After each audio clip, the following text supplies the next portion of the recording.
Hai guys, it's me Angel and welcome back to F Story. Gimana guys, setting aku hari ini udah cukup mencekam belum? Semoga aja kisah hantu kali ini mencekam dan bisa membuat kalian itu ketakutan, sama kayak aku yang ketakutan bawainnya.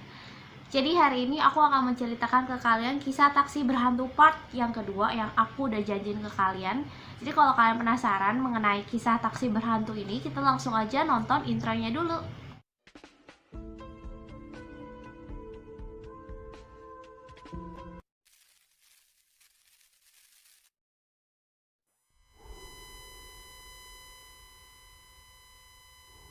Oke guys, jadi di awal tahun 2000-an itu banyak banget televisi atau media massa yang memberitakan bahwa ditemukannya tubuh wanita di sebuah selokan atau di sebuah rawa-rawa atau bahkan di sebuah got gitu ya. Ada banyak banget wanita yang ditemukan dalam keadaan sudah tidak bernyawa di tempat-tempat tersebut. Jadi kenapa sih kejadian ini tuh bisa terjadi gitu ya?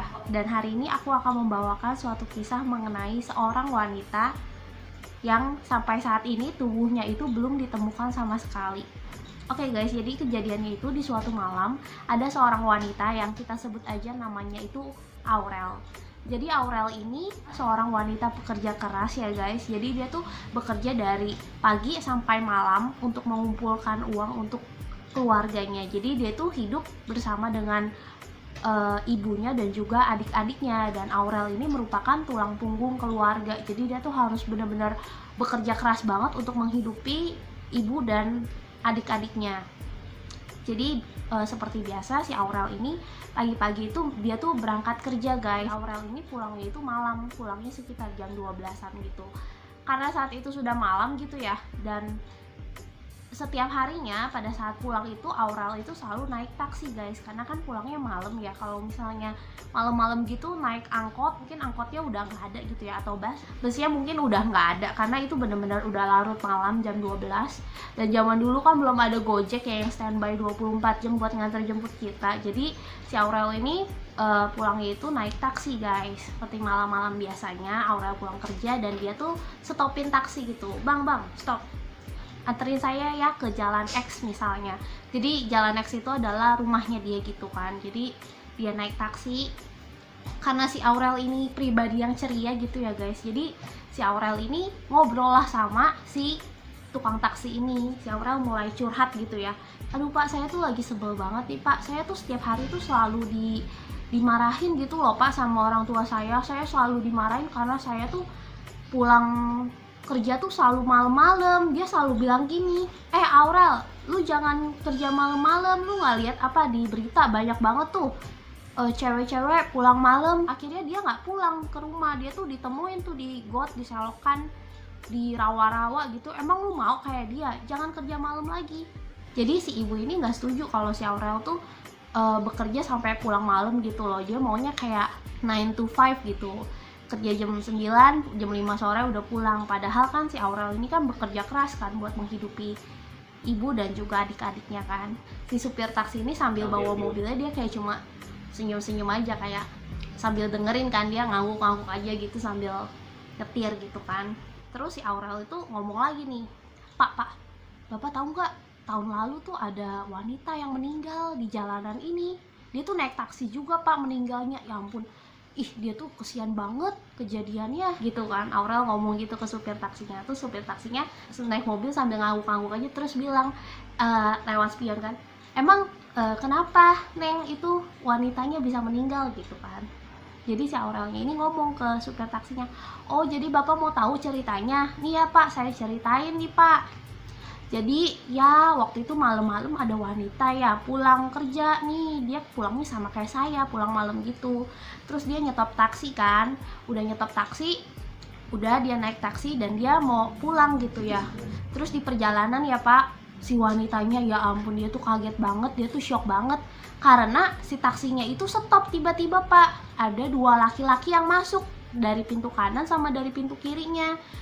Dua-duanya itu pakai topeng pak, jadi dia langsung masukkan, ke kursi penumpang. Akhirnya si penumpang wanita ini diapit oleh dua laki-laki di kanan dan di kirinya gitu kan pak. Aduh pokoknya sedih banget pak ceritanya, oh my god aku merinding. Jadi Pak, salah satu laki-lakinya itu dia tuh pegang celurit Pak. Jadi pas dia pegang celuritnya itu dikalungin Pak ke leher si wanita ini. Udah dikalungin, wanitanya kan takut tuh Pak. Akhirnya si cewek ini minta tolong ke supirnya, Pak tolong saya dong Pak, ini saya udah takut banget nih Pak, please tolong saya Pak, saya udah takut banget, saya mau keluar aja gitu kan. Si supir taksinya ini sambil bawa mobil dengerin si Aurel cerita, dia kayak ngangguk-ngangguk aja.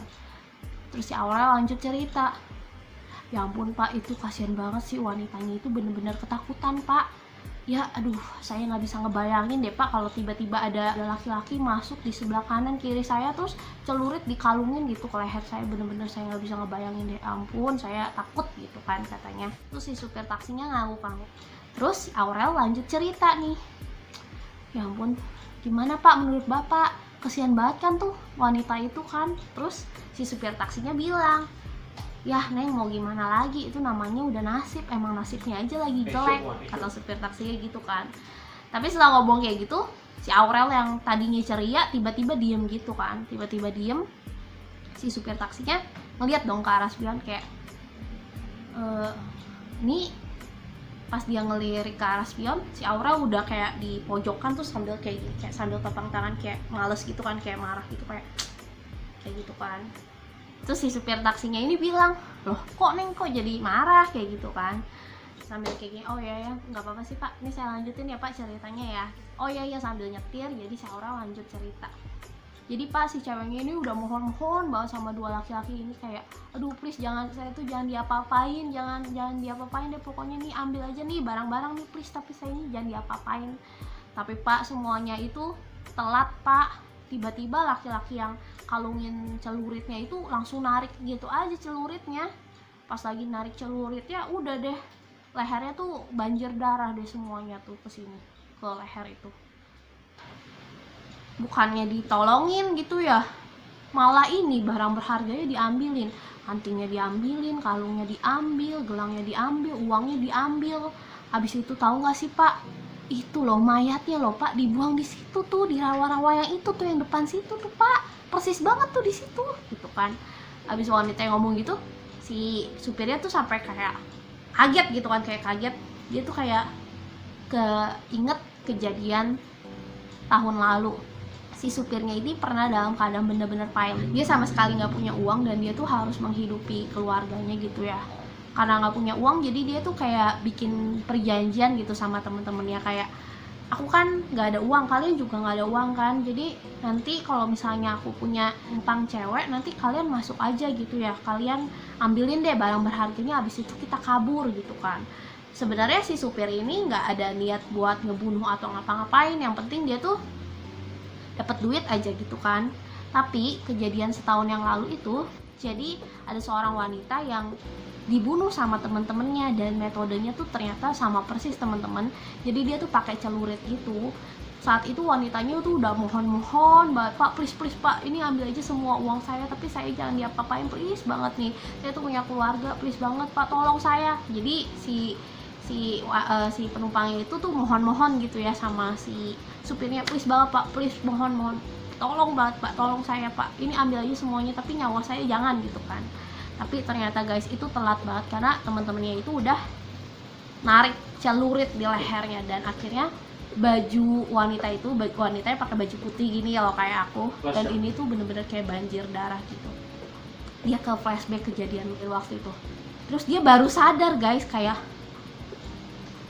oh my god, ini kejadian tahun lalu gitu ya.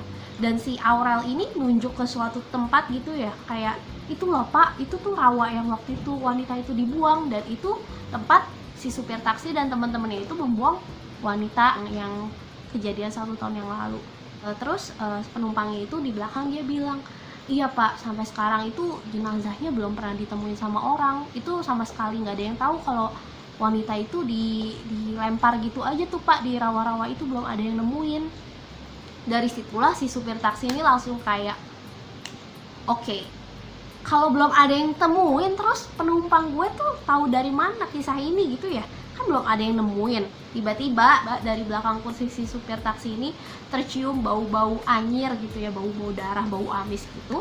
Pas dia ngelirik ke spion, loh lah kosong kan, ini si penumpang aku kan tadi ada di belakang gitu ya, kok sekarang nggak ada, kemana gitu kan, nggak keluar juga. Lagi pula taksinya dari tadi tuh dalam keadaan jalan gitu ya, nggak mungkin si Aurel ini, si penumpang ini bisa turun gitu ya. Jadi ini kemana nih penumpang gue gitu kan, dia udah mulai panik loh, mana penumpangnya. Sambil panik itu dia sambil terus jalan kan, tiba-tiba guys dari sebelahnya itu muncul muka wanita yang pakai baju putih juga, dan di sininya tuh di lehernya tuh udah parah penuh dengan darah gitu. Jadi dia tuh nempel di sebelah kaca pengemudi gitu, jadi mukanya tuh kayak nempel gini kayak gitu. Ini misalnya kaca pengemudi ya, dia tiba-tiba nempel kayak gini mukanya, dia nempel kayak gini sambil lehernya tuh penuh dengan darah guys, ngeri banget.